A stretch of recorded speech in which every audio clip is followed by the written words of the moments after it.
Hello and welcome. We are connecting the dots between Saudi Arabia, Canada, Pakistan, and Ireland today. So this is going to be a very interesting conversation.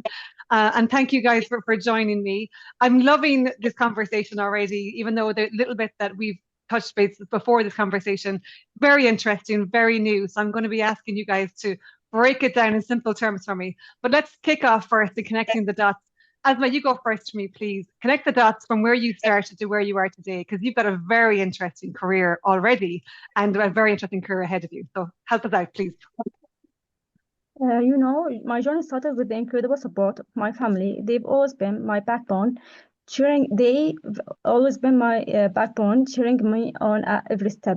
I studied information technology engineering, and during my final year, I stepped into the professional world, juggling both studies and work. After graduating, I specialized further and took on my first role as an IT administrator. But soon, my career took in an expected turn. I got involved in a project supporting women focused on gender-based, particularly training programs focused on gender-based violence awareness and empowerment. That experience shaped my perspective in a way I never expected. But deep down, I had this growing curiosity. Artificial intelligence, it wasn't just an interest, it was something I wanted to truly dive into. During my undergraduate years, I had worked on a machine learning project predicting heart disease using data mining. That's where it all clicked for me. AI wasn't just a technology, it was a powerful tool that could transform lives. After 3 years in my career, I knew it was time. I had to pursue my master's in AI. I still remember the conversation I had with my father. He was a lawyer, and AI was this completely foreign concept to him. We had a long discussion about what AI really is and how it is shaping the world what it is shaping the world and why I believed it was the future. At first, he was skeptical, but by the end of our talk, he gave me my blessing and wished me all the success in the world. Sadly, he passed away not long after, but that conversation, that promise I made to him, it became my drive force. So I took a leap. I moved to Turkey to pursue my master's in AI. It was a long, challenging journey, being in foreign country, navigating cultural differences and studying in different language. But I pushed through. Despite everything, I managed to achieve a high GPI, and I even had opportunities to volunteer at Technofest Turkey as an AI expert, working with the evaluation committee for student AI competitions. It was incredible mentoring young minds, guiding their projects, and seeing their passion firsthand. Throughout my journey, I worked on multiple AI projects, everything from deepfake detection using computer vision to breast cancer prediction, from analyzing COVID-19 data with big data techniques to sentiments analyzed through the text mining. One of my most exciting projects was using deep learning and male spectrograms to detect heart murmurs, a project that really pushed my technical limits. And here I am today, still on this journey, still learning, still exploring. AI isn't just my field; it is my passion, my drive, and my way of making an impact. And honestly, I'm just getting started. Oh my God. Wow. You've got an amazing background. And I can't, there's so much stuff in there I want to talk about. So I can't wait to come back to them. But yeah, already you've done phenomenal. And even just coming from, like you said, the gender-based violence project. I mean, so many of that I want to talk to, but we'll get into some of that today. So thank you for sharing. Ahmed, connect the dots for us from your side, because likewise, you've got an amazing background as well. And obviously, you're in Pakistan today, but you're from Canada. So give us more of the context. Sure, 100%. So yeah, I'm originally from Pakistan. I moved to Canada back in 2007. I went to school over there, so I I got my bachelor's in public policy and administration actually, and I was hoping to go into the government, into the bureaucracy side of things. And then I sort of got involved in IT. I was with IBM for a year, and then they sort of pushed me towards getting my PMP. So I'm a certified project management professional now. And then I moved towards AI. I'm just going to fast forward to right before COVID, around 2019, 2020. That's when I was introduced to AI. And then we started sort of bridging the gap between IT and AI, and how AI was going to help harness technology and new innovation in the field. Back in 2020, we got awarded with I was part of a company that got awarded a contract by the Canadian federal government, which involved us developing fully autonomous robots that were going to disinfect surfaces. And it was essentially a COVID-19 response on part of the Canadian government to try and get people back into the workplace, back into social spaces like schools, parks, malls, and libraries, and in general public places. So that was one of the successful projects that we did back then. And then we had a few more projects which involved us getting involved in the manufacturing sector, in the supply chain side, and that all that those experiences have sort of culminated in where we stand today. So right now we've decided to move to Saudi Arabia with this new technological progress, which is called neurocognitive AI, NCAI. It is a I'll just give you a brief introduction to it. Please, yeah. It's an AI-driven diagnostic tool which is going to help neurologists detect diseases like Alzheimer's and dementia. It's going to help doctors make decisions faster.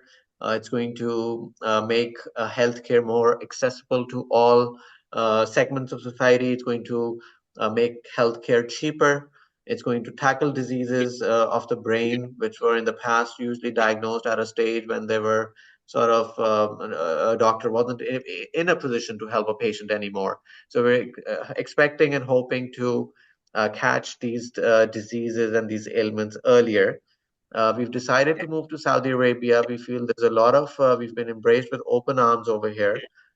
We feel there's a lot of there's a very welcoming atmosphere. So we went to Riyadh Leap 2025, which is a very big technology event. You were there. I met you over there, Grace. Right. And I think you saw the scale at which Saudi Arabia is sort of embracing technology and innovation, and how far they're actually willing to go in helping companies set up, especially AI and tech companies.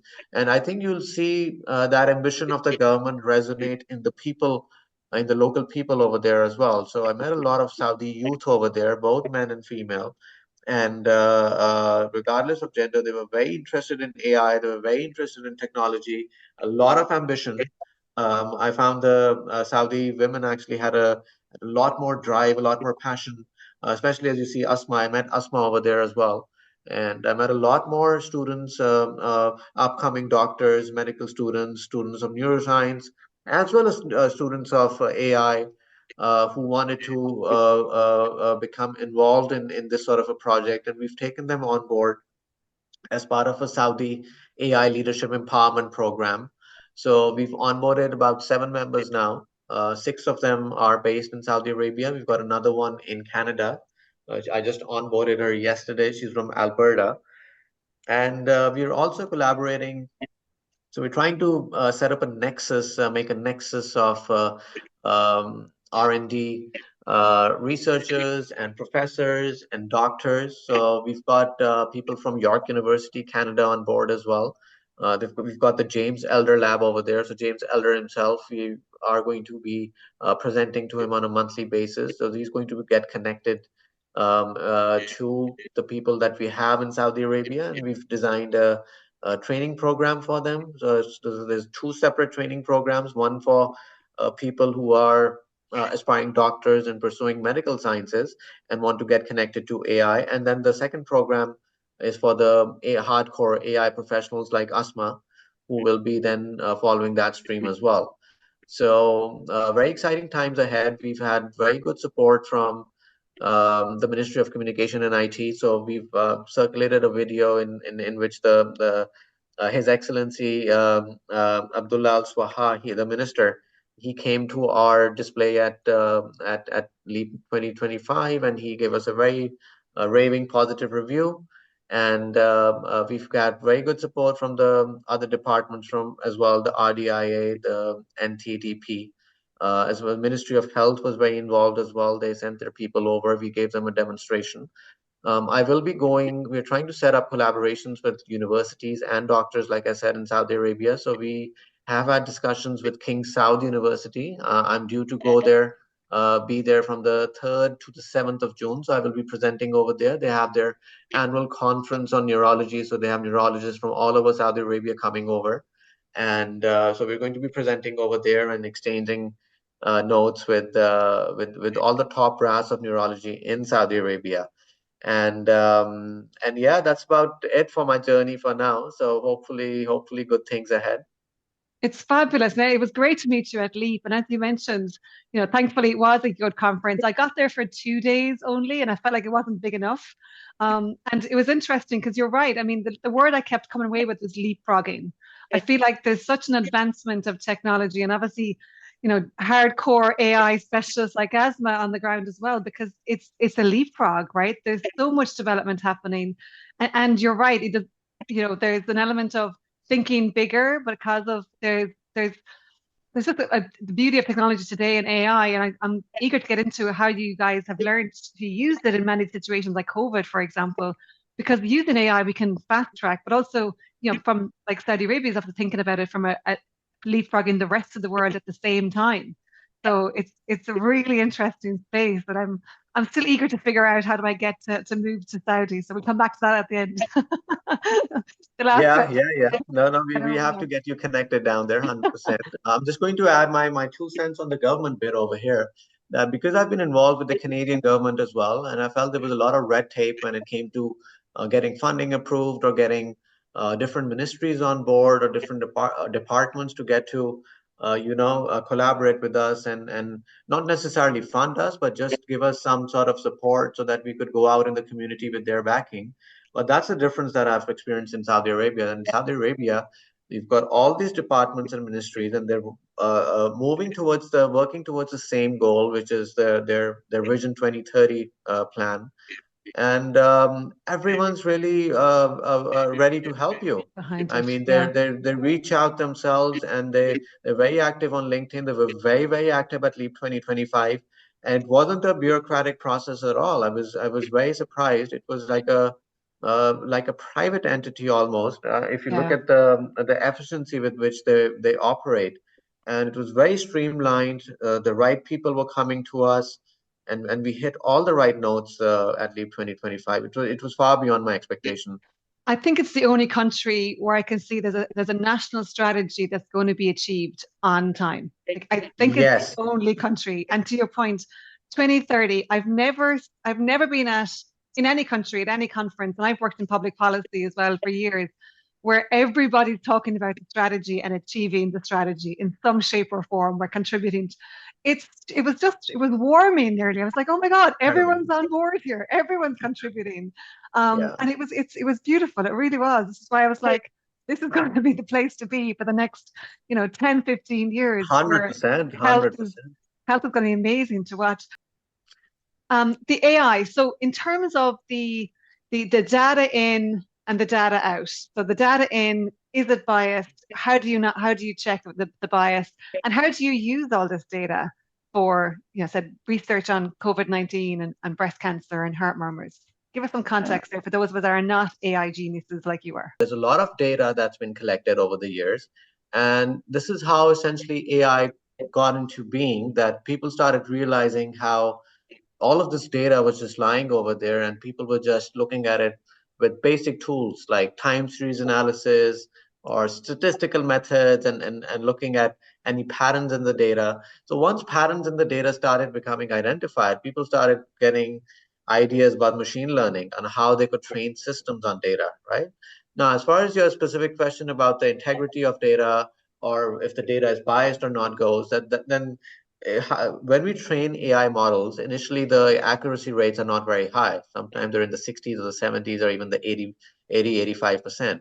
And how you can bring it higher is obviously you get more and more data into it. So the larger the data set, the more of an opportunity you have to actually sift out that bad data from the good data.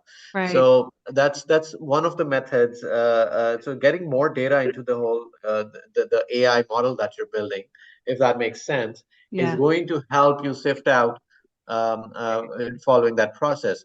Now, on a more practical level, I'm also going to look at it from a literal point of view rather than figurative. So literally, when we get data for our system that we're developing, so we get MRI images. So when we get MRI images, sometimes they're not very clear.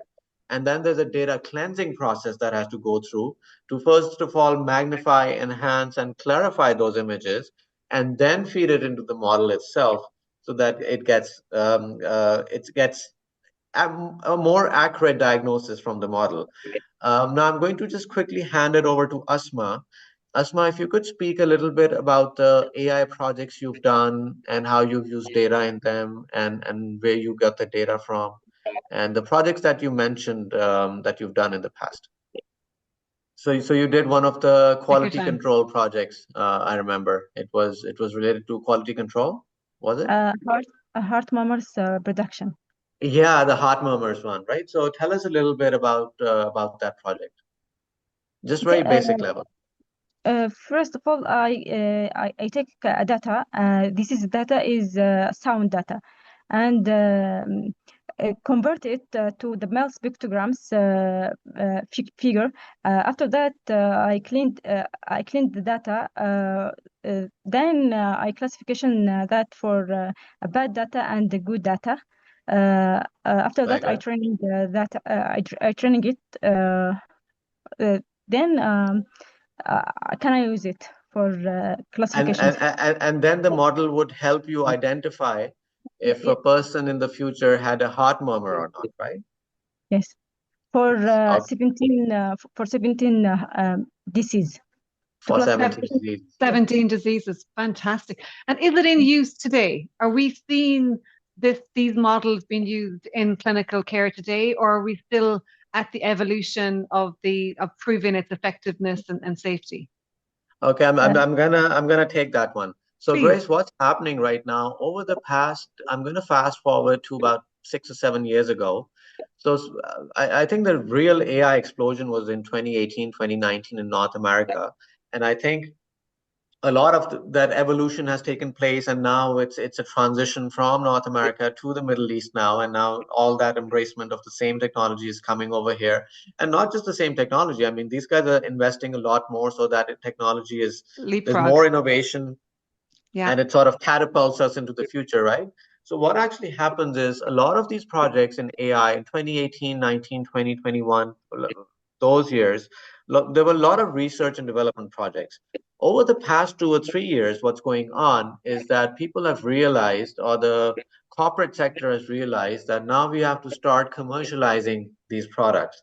Because in the first couple of years, these products were in their infancy, the models weren't very accurate. There was a lot of room for improvement. People weren't really sure how deep you could dive into AI and how you could really harness its energy and its positivity into making these products so that they could help human beings. Over the last couple of years or so, people have realized, and this is one example that Asma is giving you about this heart murmur model. There's many companies who are doing the same thing with X-rays, for example. They build models based on X-rays, and then once you upload a new X-ray into it, that X-ray is compared to the database, and the model is able to tell you if a person has a fracture, whether it's a hairline fracture, whether it's a complete break, whether it's a double fracture, or whether the bone is fine. So that's one example of it. So a lot of these companies, including us, have now figured out that we need to harness this energy and commercialize it. So that should answer part of your question, Yeah. that whether are these technologies being used in practical situations now. I think most of these technologies are either being commercialized or they're in some phase of development that they're going to be commercialized in the next 12 to 24 months. Now, a lot of investors, potential investors that I've been talking to, they're concerned that our product, so when I give them a guideline on how long it's going to take to further develop it and have it out there in the market, I usually tentatively tell them 18 to 24 months. But they're asking me if they can pump in more money and somehow speed up the process because they're afraid that other people are going to catch on to the idea and get something out there in 12 months. And Right. that's what I keep telling them, that it's not a mathematical equation, especially not with the brain. It's not an easy an exercise as it is with x-rays of the bones, for example, because the brain is a far more complicated device, and it requires a lot more research, a lot more development, Mm. and it's not as easy as 2 plus 2 is 4. Right. But it just shows you that people are concerned that there's so much fast-paced growth in this sector that one tech company might be outdone by another who's faster. Yeah. And where are you getting the scans? Where do you procure those scans from? Is it hospital EMR systems that are opening up that data set? Okay, so it's next to impossible to get it directly from hospitals, even if it is anonymized data. There's so many security and privacy concerns that no one's willing to share it. Right. So we've working with a company called ADNI. It's a Alzheimer's Institute based out in the States. Mm-hmm. We're also using another company called Oasis. We get some of our data sets from them. So ADNI specializes in giving you data by classified by type. So, for Right. example, they give you 100,000 MRIs for Alzheimer's patients. So it's going to have them classified or segmented by type, such as this person is normal, or this person is slightly demented, or there's an aggressive case of Alzheimer's. There's like 4 or 5 different Right. classifications for it. Then they give you separate data for patients who have dementia, separate data for patients who have Parkinson's, and separate data for aneurysms. There's 44 types of tumors. Each type has its own separate type of data set. It's So they give you complex. that type of data, but they don't give it to you all at once. They're gonna make sure that it's actually R&D people who are using it. Right. So they give it to you in phases, and that's the same phases that we're developing our model in. What's nice from my perspective, again, without being the AI expert here, but it gives me confidence that it's not just the human eye looking at a scan. So the next time I get a scan, whether it's my brain or my heart or another organ, that there's an intelligence of being able to pick up maybe the minute, you know, whether it's scars or fractures or tissue or damage and so on. And that's what gives it me confidence, where it's augmenting that decision for that clinician. And I think that's where, for me, I'm really excited to hear your solution coming to life. And I am somebody who's worried about Alzheimer's. I think we're all somewhat worried about Alzheimer's, but Yeah. also we're conscious that Alzheimer's is it's one of the possibly the cruelest condition, considering it impacts not only the person who receives it but the entire family and network around that person. So it's absolutely cruel. So this is a fantastic solution and one that I'm eager to see come to life. So I'd probably like your investors say, how fast can you bring this to life? There's definitely a Well, demand. I think you're very right. It is a very cruel disease, not only for the person who's going through it, but for the immediate family members as well. My father had Alzheimer's, and my grandmother had it as well. So it's something that sort of runs in the family, and we've seen firsthand at the kind of damage that it can do. Yeah. Now, as far as you're very right, it is something that is going to augment decision making. We don't see it as a replacement for physicians or neurologists, but it is something that is going to provide a fail-safe. It is going to help those people that slip through the cracks, who aren't able to get to a good neurologist in time, or who aren't able to access the neurology services. I'll give you a very brief example. So a friend of mine, his father, he suffered a stroke last year, and they had those MRIs done and everything. So I visited them in the hospital, and the person was paralyzed from one side. So he had one side of the body that was not working at all. And the neurologist came in. He had a look at the MRIs, and he was very dismissive. And he basically told the son, who's my friend, that this person is essentially done. I mean, there's no recovery Oh, from this and wow. this and that, and he just walked out. So my friend, he got a couple of other opinions. He got a second opinion. And fast forward 12 months, his father, I met him the other day. He was driving. He had regained control of 90% of his body. It's just his left hand that's a bit iffy. And he's back on his feet. He's driving, and I was surprised to see him because I saw him last summer, and now it's next summer. It's nearly spring now, Yeah, it's a and great story. it just shows you how he was just written off Yeah, by one expert, and obviously something slipped through the cracks. I mean, I'm not blaming that expert, but maybe it was his training. He was a very distinguished doctor, that one. I mean, it was a very distinguished private hospital.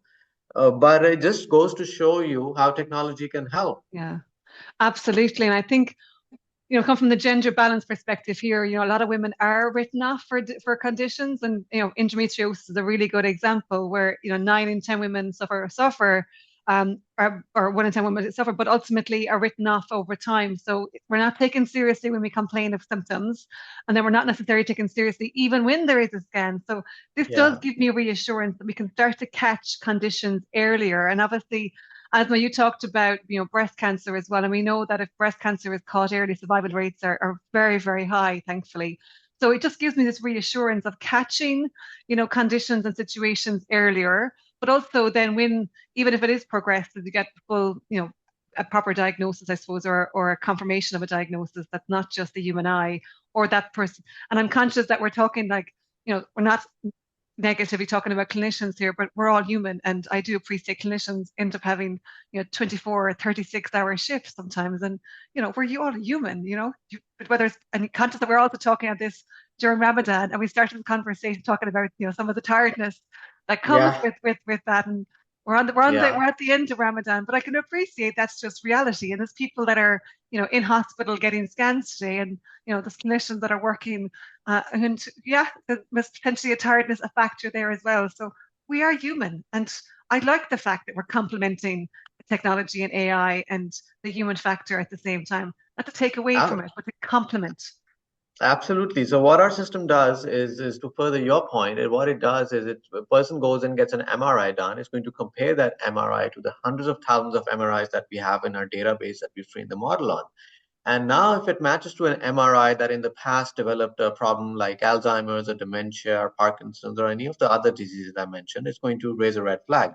Not only that, but if it matches to an MRI, which was normal at the time, but in the future ended up developing a problem, it's also going to red flag that.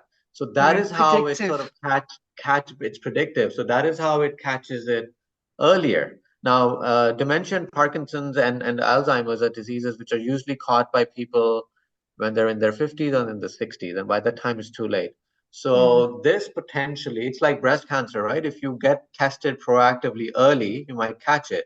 But if you aren't proactive about it and you just let it go, and then you get tested for the first time in your late 40s and it turns out you're in second stage or something, then it's yeah, a problem.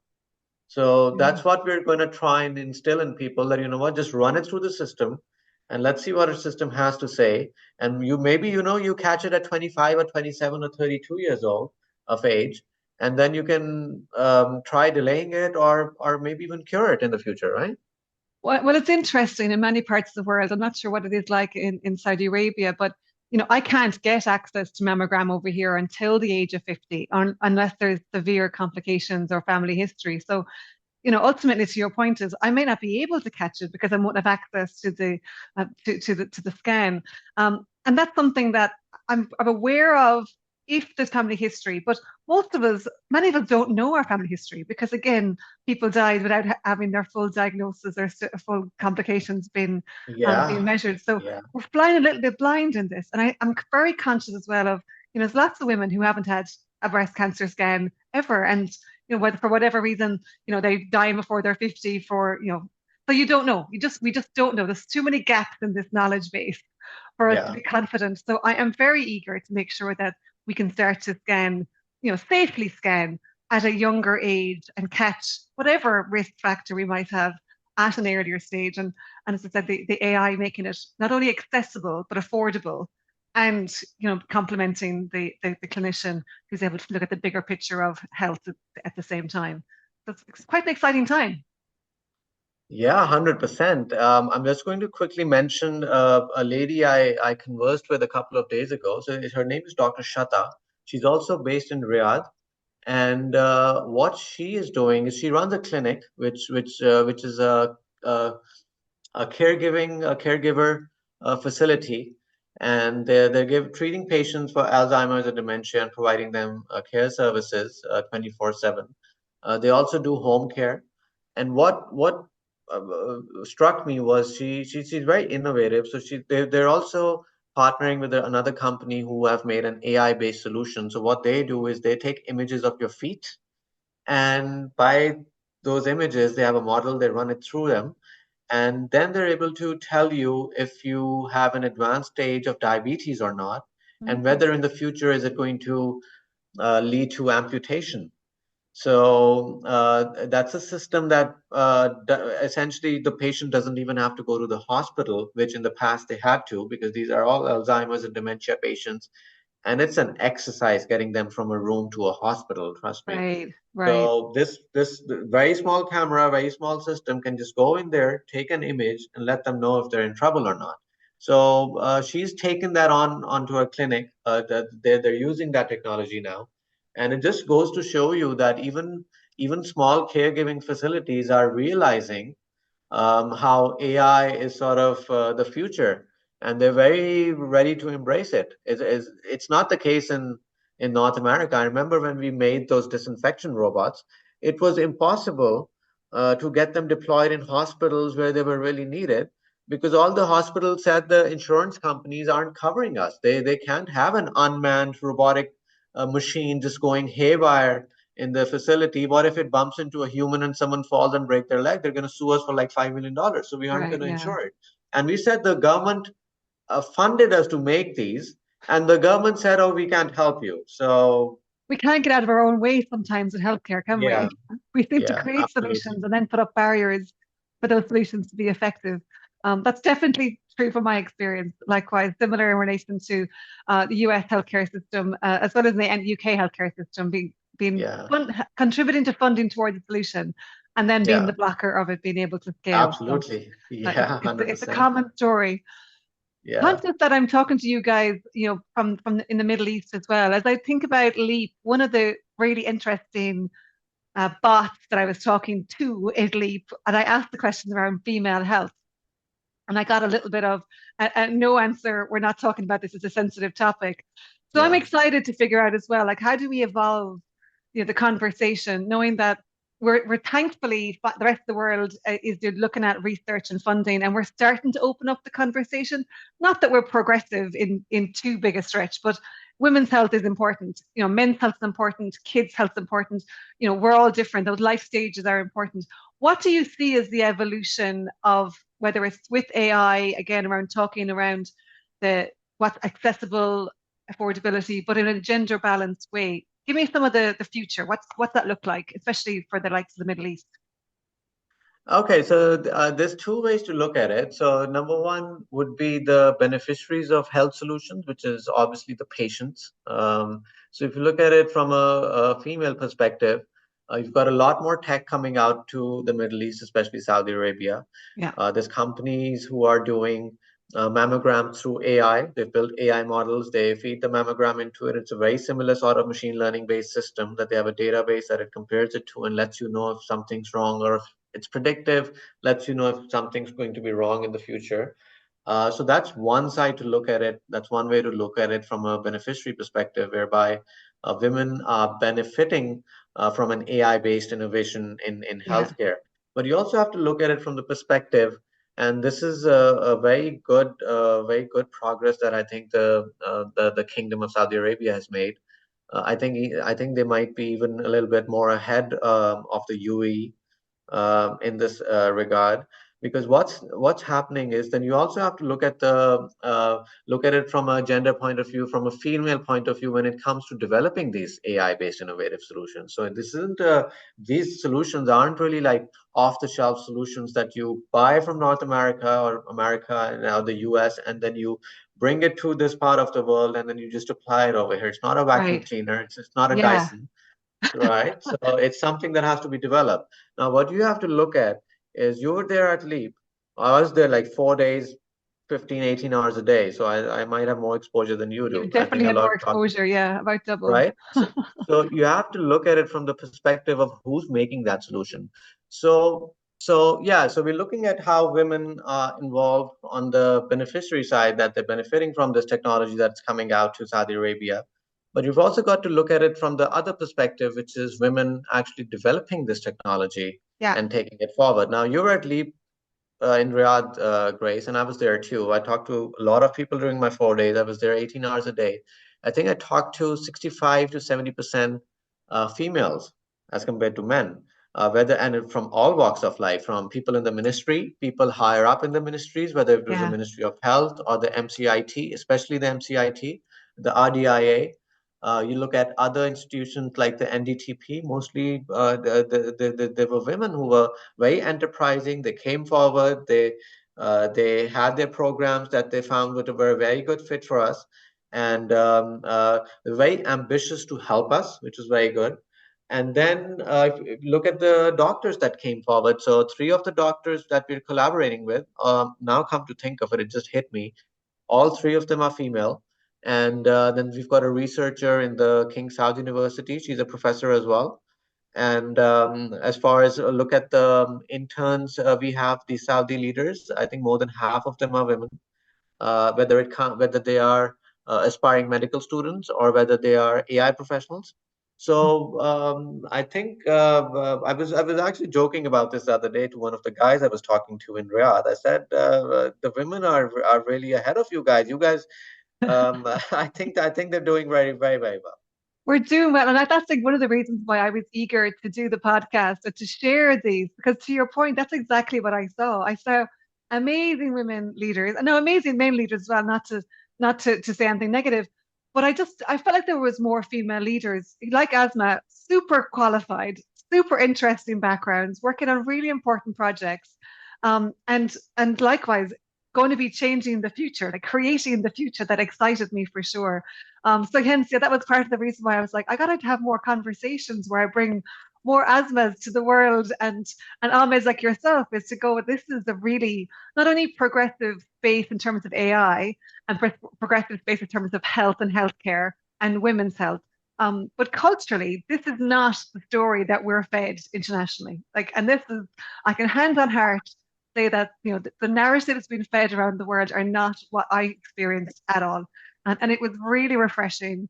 And likewise, yeah, the amazing leaders that I've met and literally changing the landscape of health that I'm excited to see. So I'm glad you're saying the same. Yeah, 100%. I agree with you. I only started going to Saudi Arabia as of last year. So the story that I had heard or the conceptions or the misconceptions that I had were immediately cleared away. I mean, and it was a very refreshing change to see how the women were so ambitious and they were so active and forthcoming, and how they had that fire to get Yeah. involved in stuff that was going on. And yeah, I think they're doing very well. Yeah, absolutely. I mean, I feel sorry for you guys, really. We have to we have to worry. Women are taking Yeah, over. yeah, 100%. But it is Well, it's a very good. when I got back to my people in Canada, and they were like, we were just brainstorming, right? So before I'd gone to Leap, we were thinking that okay, if we get funding, we get our Canadian team to go over there. Now I told them maybe a couple of senior guys, the solution developers, the senior AI engineers, we get from our Canadian team to go over. Myself, project manager, yes. But I said the rest of the team we just hired locally over there. And they were Yeah, surprised to hear that locally there were people who have education in AI, they have experience in AI, yeah, they have the ambition to do well. In many cases, I think it has been far more easier for me to find AI people in Saudi Arabia as compared to Canada. During COVID-19, I could not find a decent computer vision engineer. Took me like 18 months to find someone who could work a excellent. little bit because people weren't comfortable in coming back to the office.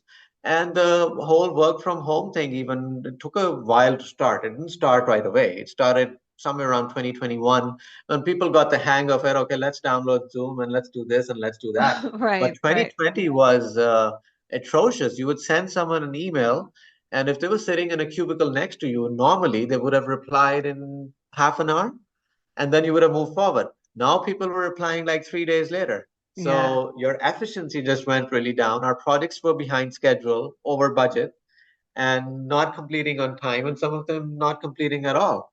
And yeah, then you look at it at this situation now that there's an abundance of labor in Saudi Arabia.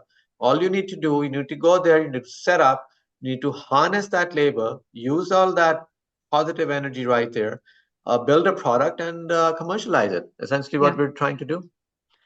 And Asma, you're one of the leaders in this space, young and all as you are. So it's inspiring. So first off, thank you. But who are the other leaders, the female leaders that you would like to, spotlight or call out in Saudi Arabia or in the region?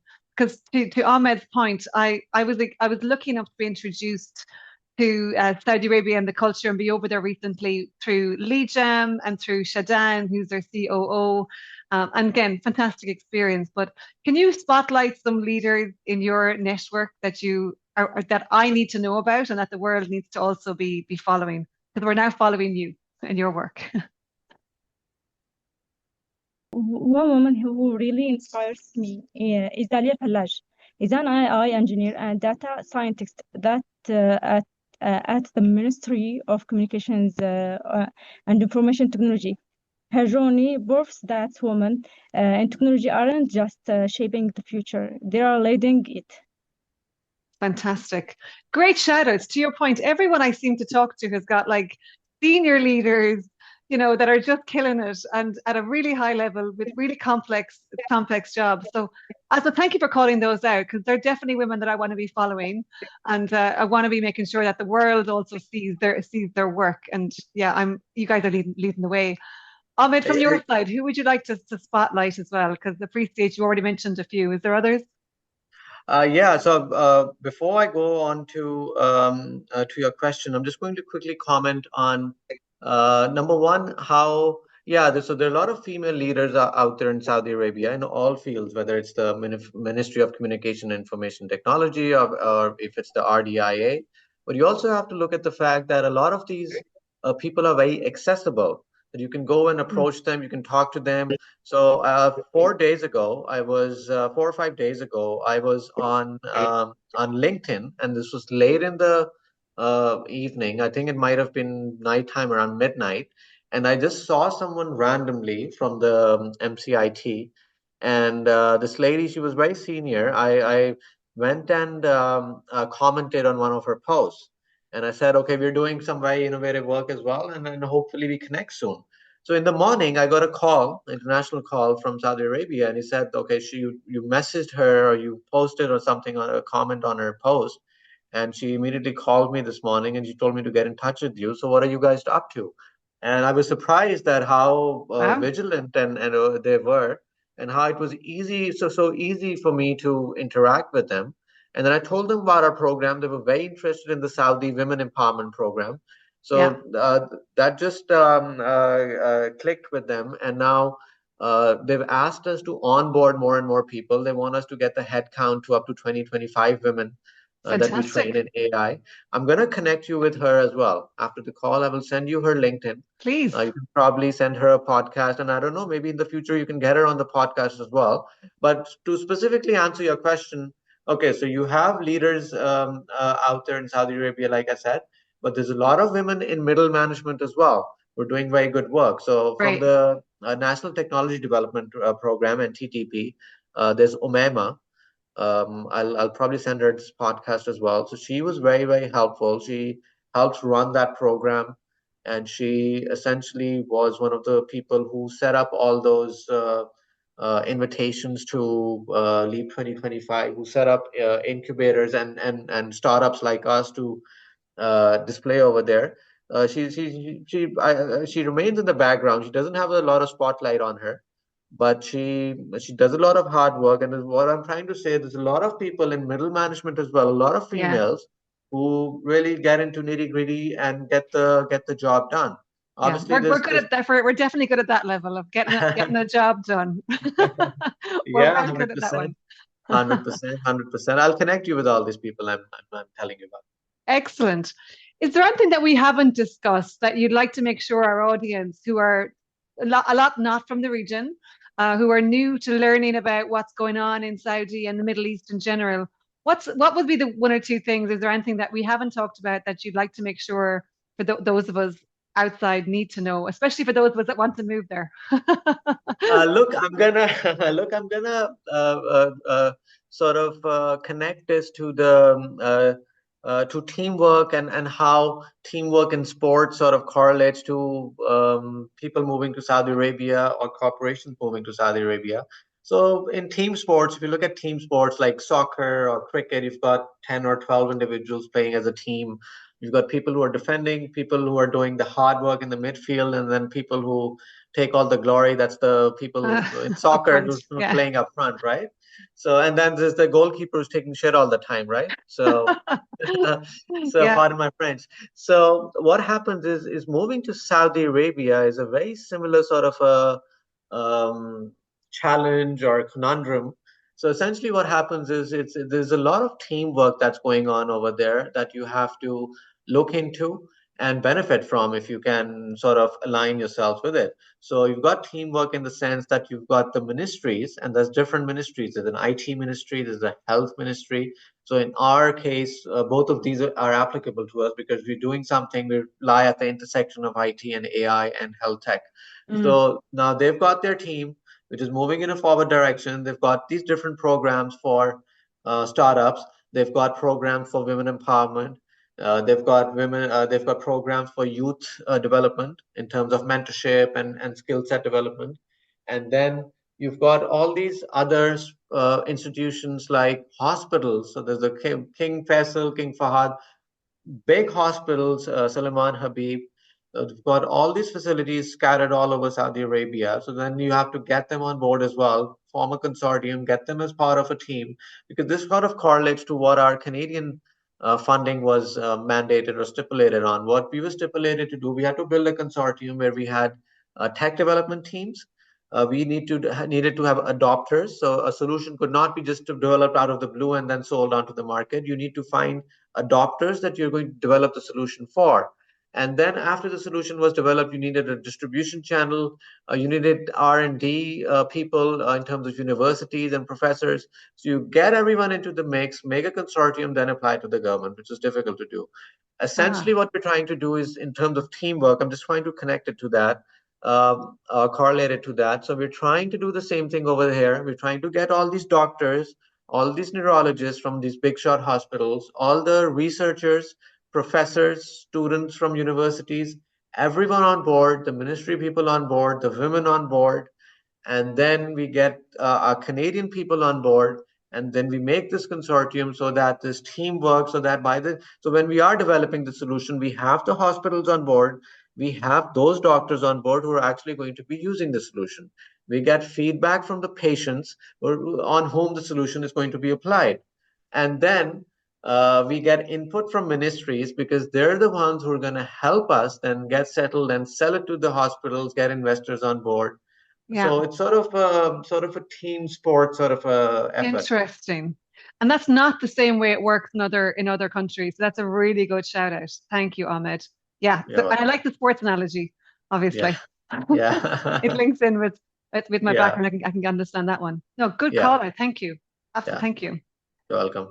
This has been enlightening, and thank you so much for sharing. And I cannot wait to follow Asma as you progress through the program and also see all the work that you're doing with Alzheimer's and dementia. It's going to be amazing. It's absolutely going to be amazing. So you guys, you keep doing what you're doing. The rest of us are waiting with bated breath in order to be able to avail of your services and the intelligence that you're creating in healthcare. And I really can't wait to see you guys in person next time I'm back over. So I might hopefully won't be until Leap next year. We'll hopefully catch up before that. And Yes. Asma, likewise, I cannot wait to sit down and again have a chat or a walk or whatever we're going to end up doing because you've so much background and stories that I want to hear about. And it's going to be fantastic when we get a time to do that. So and well done, absolutely well done. So thank you both for joining me. Thank you, Grace. Thank you for your time, and we will keep you updated, and we'll get you invitations to future events as well. Please. And hopefully we will see you soon. Do you come by Dubai at all? Do you travel to Dubai? I do, and if I have a reason to, I'm happy to. Okay, likewise. I'm good at the traveling part. It's one of my passions. So happy to travel for work. Perfect. Likewise. Yeah, I go every month as well. So I'm usually there for a weekend. I'm going on the 17th now. So hopefully we'll run into each other somewhere. We'll connect somewhere in the world. That's for sure. Sounds good. Perfect. Thank you for your time, Grace. Thank you for having us. Thank you. Bye-bye. Thank you for listening. You can connect the dots with others by sharing this podcast with colleagues and teammates. At wearethecollective.world, you can join a professional network, avail of professional development, and engage your support team. We collaborate on the shared pursuit for gender balance in health and business. Until next time, keep connecting the dots.